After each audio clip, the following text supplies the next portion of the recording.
എറണാകുളം അങ്കമാലി അതിരൂപതയിലെ എൻ്റെ പ്രിയപ്പെട്ട സഹോദര വൈദികരെ, സിസ്റ്റേഴ്സ്, മാതാപിതാക്കളെ, യുവജനങ്ങളെ, കുഞ്ഞുമക്കളെ, വളരെ പ്രത്യേകമായ ഒരു കാര്യം നിങ്ങളുമായി പങ്കുവയ്ക്കുന്നതിനാണ് അസാധാരണമായ വിധത്തിൽ ഇങ്ങനെ ഒരു സന്ദേശം നൽകുന്നത്. നമ്മുടെ സഭയുടെ കുർബാന അർപ്പണ രീതി നമ്മുടെ അതിരൂപതയിലും നടപ്പിലാക്കേണ്ടതിൻ്റെ ആവശ്യകതയെപ്പറ്റിയാണ് ഞാൻ നിങ്ങളുടെ മുൻപിൽ അവതരിപ്പിക്കുന്നത്. നമുക്കറിയാവുന്നതുപോലെ പല രീതിയിൽ വിശുദ്ധ കുർബാന അർപ്പിച്ചിരുന്ന സാഹചര്യത്തിലാണ് 1999 മെത്രാന്മാരുടെ സിനഡ് വിശുദ്ധ കുർബാനയുടെ ഏകീകൃതവും രൂപം തീരുമാനിച്ചത്. കുറേ രൂപതകളിൽ 2000 ജൂലൈ 3 മുതൽ അത് നടപ്പിലാക്കാൻ നമുക്ക് കഴിഞ്ഞു. മറ്റു ചില രൂപതകളിൽ അത് നടപ്പിലാക്കാൻ സാധിച്ചിട്ടില്ല.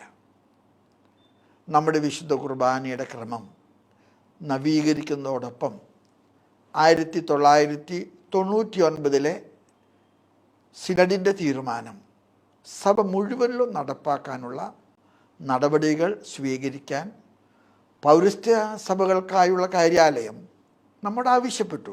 2021 ജൂലൈ 3 ഫ്രാൻസിസ് മാർപ്പാപ്പ സിറോ മലബാർ സഭയ്ക്ക് മുഴുവനായി എഴുതിയ കത്തിൽ 1999 തീരുമാനം ഏകീകൃത അർപ്പണ രീതി നടപ്പിലാക്കാൻ നമ്മോട് ആവശ്യപ്പെട്ടു. ഈ പശ്ചാത്തലത്തിലാണ് 2021 ഓഗസ്റ്റ് മാസത്തിൽ ഏകീകൃത അർപ്പണ രീതി സഭ മുഴുവനിലും നടപ്പിലാക്കാൻ മെത്രാന്മാരുടെ സിനഡ് തീരുമാനമെടുത്തത്. പുതിയ കുർബാനക്രമം നമ്മുടെ സഭയിലെ 34 രൂപതകളിലും യൂറോപ്പിൽ അപ്പസ്റ്റോലിക് വിസിറ്റേഷനിലും മറ്റ് പ്രവാസി സമൂഹങ്ങളിലും 2021 നവംബർ മാസത്തിൽ നടപ്പിൽ വന്നു. സഭയെ സംബന്ധിച്ചിടത്തോളം വലിയ ഒരു നേട്ടമായിരുന്നു അത്. ദൈവത്തിന് നമുക്ക് നന്ദി പറയാം. എറണാകുളം അങ്കമാലി അതിരൂപത നമ്മുടെ സഭയുടെ കേന്ദ്ര രൂപതയാണ്. പല കാരണങ്ങളാൽ ഈ പുതിയ കുർബാനക്രമം നമ്മുടെ അതിരൂപതയിൽ ഇതുവരെ നടപ്പിലാക്കാൻ സാധിച്ചിട്ടില്ല.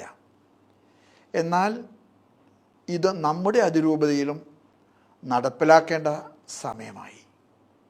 2022 മാർച്ച് മാസത്തിൽ ഫ്രാൻസിസ് മാർപ്പാപ്പ അനുസരിക്കാൻ ആവശ്യപ്പെട്ടുകൊണ്ട് നമുക്ക് മാത്രമായി കത്തെഴുതി.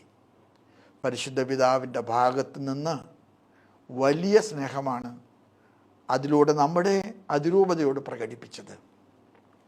പുതിയ കുർബാനക്രമം ഒറ്റയടിക്ക് നടപ്പിലാക്കാൻ സാധിക്കുന്നില്ലെങ്കിൽ ഘട്ടം ഘട്ടമായിട്ടെങ്കിലും ദൈവജനത്തെ ബോധവൽക്കരിച്ചുകൊണ്ട് നടപ്പിലാക്കണമെന്ന് മാർപ്പാപ്പ ആവശ്യപ്പെട്ടു. ആ രീതിയിൽ സിനഡിൻ്റെ ഭാഗത്തു നിന്നും പലതവണ ചർച്ചകൾ നടത്തി. എന്നാൽ അവയൊന്നും ലക്ഷ്യത്തിലെത്തിയിട്ടില്ല.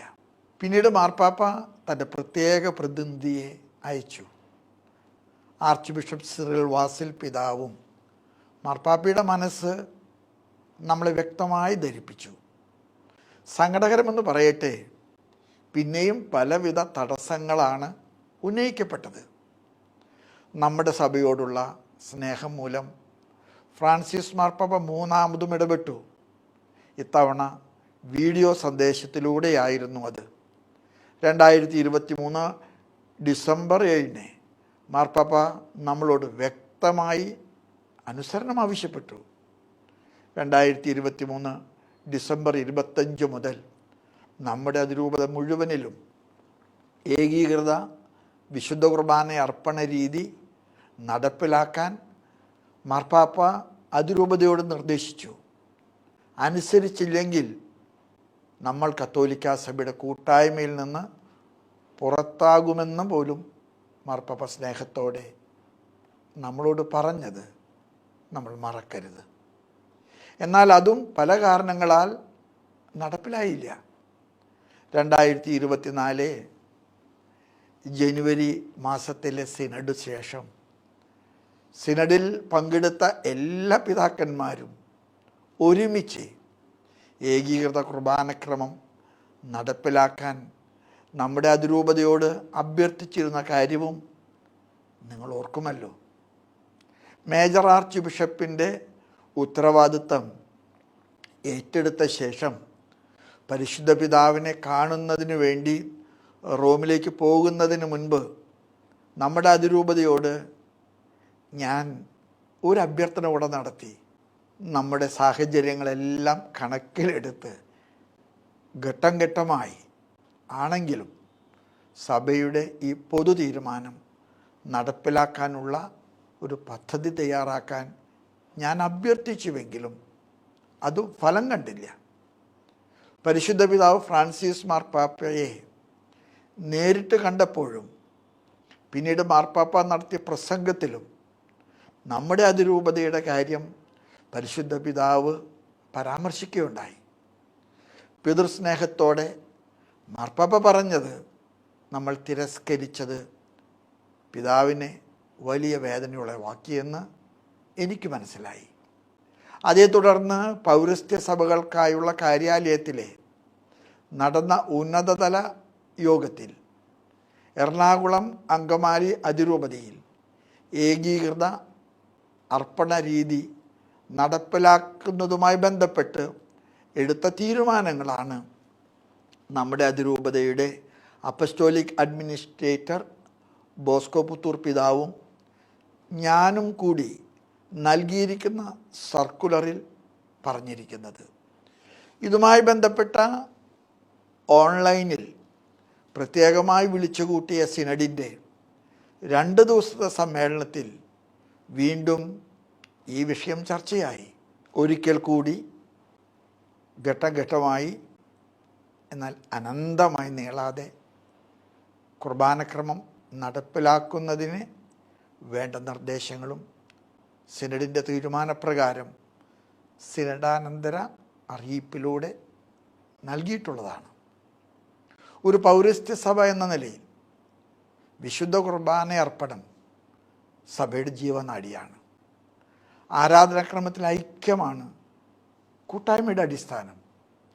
അൾത്താരയിൽ ഐക്യമില്ലാതെ സഭയിൽ ഐക്യം സാധ്യമല്ല എന്ന് ബെനഡിക്ട് 16 മാർപ്പാപ്പ നമ്മെ ഓർമ്മപ്പെടുത്തുന്നുണ്ട്. ആരാധനാക്രമത്തിൻ്റെ അടിസ്ഥാന രൂപങ്ങളിൽ ഐക്യരൂപമില്ലാതെ ഐക്യം സാധ്യമാവില്ല. കൂട്ടായ്മയിൽ നാം ബലിയർപ്പിക്കുമ്പോഴാണ് നാം ഒരു സഭയായി മാറുന്നത്. ആഗോളതലത്തിൽ നമ്മുടെ സഭ വളർന്നപ്പോൾ നമ്മുടെ സഭയുടെ ഐക്യത്തിൻ്റെ കാതലും കാണപ്പെടുന്ന അടയാളവും ഒരുപോലെ നാം ബലിയർപ്പിക്കുന്നു എന്നത് തന്നെയാണ്. നമ്മുടെ കുർബാനയിൽ ആമുഖ ശുശ്രൂഷയും വചന ശുശ്രൂഷയും യഥാക്രമം ഈശോയുടെ ജനനത്തെയും പരസ്യ ജീവിതകാലത്തെ ദൈവരാജ പ്രഘോഷണത്തെയുമാണ് അനുസ്മരിപ്പിക്കുന്നത്. ഈ അടിസ്ഥാനത്തിലാണ് വിശുദ്ധ കുർബാനയുടെ ആദ്യ ഭാഗം വചനവേദിയിൽ ജനാഭിമുഖമായി അർപ്പിക്കുന്നത്. തുടർന്ന് വിശ്വാസ പ്രമാണവും അതിനുശേഷം വിശുദ്ധ മധുബഹായിൽ പ്രവേശിക്കുന്ന പുരോഹിതൻ സഭയുടെ നാമത്തിൽ മിശിഹായുടെ പ്രതിനിധിയായി പരമപിതാവിന് ബലിയർപ്പിക്കുകയാണ്. അതിനാലാണ് കൂദാശഭാഗം മധുബഹായിലേക്ക് അഭിമുഖമായി അർപ്പിക്കണമെന്ന് നിർദ്ദേശിക്കപ്പെട്ടിരിക്കുന്നത്. മധുബഹ പ്രതിനിധാനം ചെയ്യുന്നത് സ്വർഗത്തെയാണ്. അതുകൊണ്ട് തന്നെ അൾത്താരയിലേക്ക് തിരിയുന്നതിനെ കർത്താവിലേക്ക് തിരിയുന്നതായി നമ്മുടെ സഭാപിതാക്കന്മാർ വിശേഷിപ്പിച്ചിരിക്കുന്നു. വിശുദ്ധ കുർബാനയുടെ അർപ്പണഭാഗം സമാപിക്കുന്നത് കൊണ്ടാണ് കുർബാന സ്വീകരണത്തിന് ശേഷമുള്ള കൃതജ്ഞതാ പ്രാർത്ഥനകളും സമാപന ആശീർവാദവും ജനങ്ങളുടെ നേരെ തിരിഞ്ഞ് ചൊല്ലേണ്ടതാണെന്ന് നിർദ്ദേശിക്കപ്പെട്ടിരിക്കുന്നത്. നമുക്ക് എറണാകുളം അങ്കമാലി അതിരൂപതയിൽ 2024 ജൂലൈ 3 മുതൽ ഏകീകൃത കുർബാന അർപ്പണ രീതി നടപ്പിൽ വരുത്തണം. അതിനായി എല്ലാവരുടെയും ഹൃദയപൂർവകമായ സഹകരണം ഞാൻ അഭ്യർത്ഥിക്കുന്നു. ഏതെങ്കിലും കാരണത്താൽ ഈ തീരുമാനം പൂർണ്ണമായി ജൂലൈ 3 മുതൽ നടപ്പിലാക്കാൻ സാധിക്കുന്നില്ലെങ്കിൽ സിനഡാനന്തര അറിയിപ്പിൽ പറഞ്ഞതുപോലെ ഞായറാഴ്ചകളിലും കടമുള്ള ദിവസങ്ങളിലും ഒരു വിശുദ്ധ കുർബാനയെങ്കിലും ഏകീകൃത രീതിയിൽ അർപ്പിച്ചു തുടങ്ങേണ്ടതാണ്. അതുപോലും ചെയ്യാത്ത വൈദികർക്കെതിരെ സഭാ നിയമപ്രകാരമുള്ള അച്ചടക്ക നടപടികൾ ആരംഭിക്കുമെന്ന കാര്യം കൂടെ അറിയിക്കുന്നു.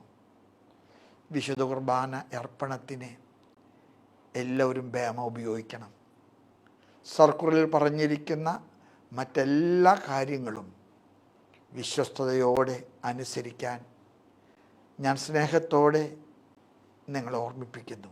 എറണാകുളം അങ്കമാലി അതിരൂപതയിലെ എനിക്ക് ഏറ്റവും പ്രിയപ്പെട്ട അച്ഛന്മാരെ, പൗരോഹിത്യ സ്വീകരണ വേളയിൽ നിങ്ങൾ ഏറ്റുപറഞ്ഞു മാർപ്പാപ്പിയെയും മേജർ ആർച്ച് ബിഷപ്പിനെയും രൂപത മെത്രാനെയും അനുസരിച്ചു കൊള്ളാമെന്ന്.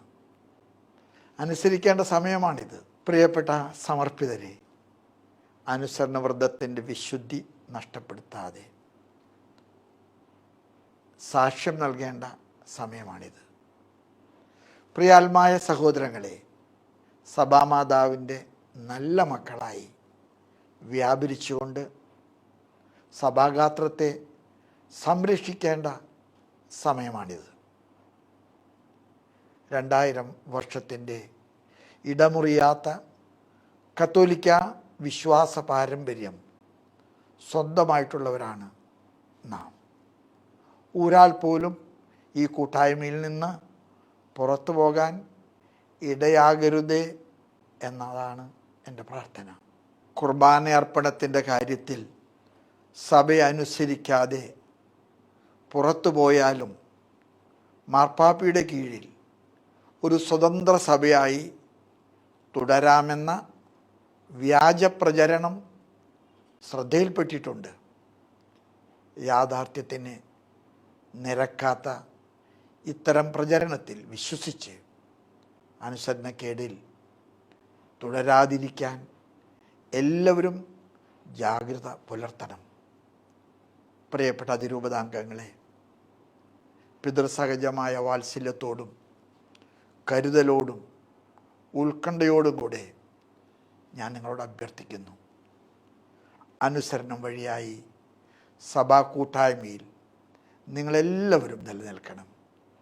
ഈശോയുടെ തിരുഹൃദയത്തിന് പ്രതിഷ്ഠിക്കപ്പെട്ടിരിക്കുന്ന നമ്മുടെ അതിരൂപത ഈശോയുടെ തിരുഹൃദയത്തോട് എന്നും ചേർന്ന് നിൽക്കാൻ അവിടുത്തെ അനുഗ്രഹം നമുക്ക് പ്രാർത്ഥിക്കാം.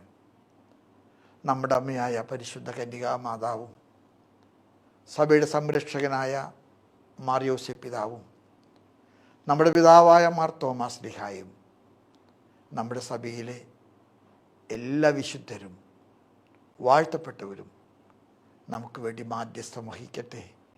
ഒരുപാട് സ്നേഹത്തോടെ നിങ്ങളെല്ലാവരെയും ഞാൻ ആശീർവദിക്കുന്നു. നമ്മുടെ കർത്താവ് ഈശോ മിശിഹായുടെ കൃപയും പിതാവായ ദൈവത്തിൻ്റെ സ്നേഹവും പരിശുദ്ധാത്മാവിൻ്റെ സഹവാസവും നിങ്ങളെല്ലാവരോടും കൂടെ ഉണ്ടായിരിക്കട്ടെ, ഇപ്പോഴും